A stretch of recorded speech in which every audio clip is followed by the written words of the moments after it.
আসসালামু আলাইকুম। আমি আপনাদের ভাই শিফাত। কেমন আছেন আপনারা সবাই? আশা করি সবাই ভালো আছেন। স্বাগতম আজকের আমার নতুন ভিডিওতে। আজকে আমি আপনাদের নিয়ে এসেছি শরীয়তপুর জেলার নড়িয়া থানার কোলকাঠি গ্রামে। এখানে দাঁড়িয়ে আছে কোলকাঠি প্রাইমারি স্কুল। এই বিদ্যালয়টি প্রতিষ্ঠিত হয় ১৯৫১ সালে। তখন থেকে এই পর্যন্ত গ্রামের শিশুদের জ্ঞান ও শিক্ষার আলো দিয়ে যাচ্ছে।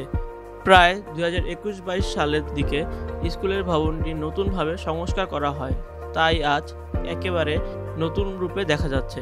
পাশে একটি ছোট টিনের ঘর আছে, যদিও এটি ভাঙাচোরা, তবুও এটি গ্রামের সৌন্দর্যের অংশ।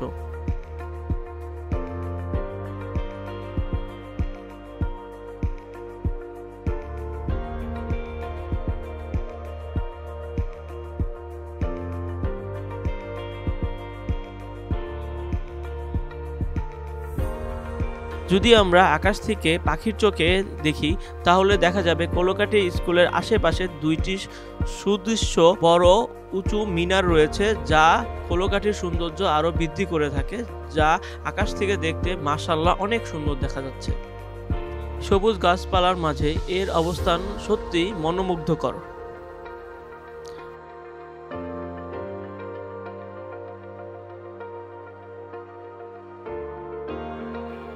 সামনের স্কুল মাঠে প্রতিদিনই শিশুরা খেলাধুলায় মেতে থাকে। বিশেষ করে ফুটবল খেলার সময় পুরো মাঠটাই আনন্দে ভরে ওঠে।